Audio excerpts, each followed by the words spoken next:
বাংলার বিশেষভাবে সক্ষমদের রোজগেরে করে তুলতে প্রকল্প নিচ্ছে রাজ্য সরকার। শিল্প, বাণিজ্য, নারী, শিশু ও সমাজ কল্যাণ মন্ত্রী শশী পাঞ্জা জানিয়েছেন, পুজোর পরে বিশেষভাবে সক্ষমদের জন্য মেলার আয়োজন করা হবে, যাতে বিশেষভাবে সক্ষমরা আত্মনির্ভর বা আর্থিকভাবে শক্তিশালী হয়, তার প্রতি নজর দিচ্ছে প্রশাসন। রাজ্যের পথেই মালদার জেলা শাসক এক মানবিক নজির তৈরি করলেন। হরিশ্চন্দ্রপুর ১ নম্বর ব্লকের ভিঙ্গল পঞ্চায়েতের রহমতপুরের বাসিন্দা মান্নান আলী ৮ বছর আগে গিয়েছিলেন পাঞ্জাবে। সেখানে পর্যাপ্ত রোজগার না হওয়ায় তিনি আত্মহত্যা করতে চান। হাসপাতালে ভর্তি করার পর সুস্থ হলেও বিকলাঙ্গ হয়ে পড়েন তিনি।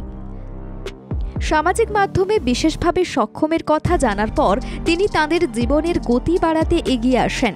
তারপরই মালদার জেলা শাসক নিতিন সিংহানিয়া সাহায্যের হাত বাড়িয়ে দেন। জেলা শাসকের নির্দেশে বিডিও সহায়তা স্বরূপ হুইলচেয়ার তুলে দেন। উনি হ্যান্ডিক্যাপ আছেন, ওনার একটা হুইলচেয়ারের খুব দরকার, সেই শুনে আমরা একটা হুইলচেয়ার দেওয়ার জন্য এসেছি মান্নান আলীর কাছে, রহমতপুর গ্রামে।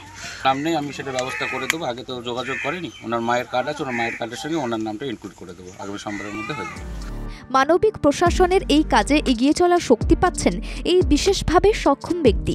এতদিন যিনি পদে পদে বাধা পেতেন, ইচ্ছে থাকলেও এগিয়ে যেতে পারতেন না, তিনি এখন সরকারি সাহায্যে হুইলচেয়ার পেয়ে ঘুরে দাঁড়ানোর রসদ পাচ্ছেন। বাইরে হাঁটতে হাঁটতে বলছে, হঠাৎ করে একদিন বিষ খেয়ে নিয়েছিলাম রাগের মাথায়। বিষ খাওয়ার পরে হসপিটালে ভর্তি করেছিল। হসপিটালে ভর্তি যখন ছুটি নিয়ে আসলাম তো পা দুটো আমার হাঁটছেই না। মালদার মতোই রাজ্যের নানা অংশের বিশেষভাবে সক্ষমরা সরকারি অনুদানও পাচ্ছে। আগামী দিনে সেই সহায়তা মান্নান আলীকে দেওয়া হবে বলেও আশ্বস্ত করেছেন প্রশাসনের কর্তারা। অভিষেক দাসের রিপোর্ট, বাংলা জাগো।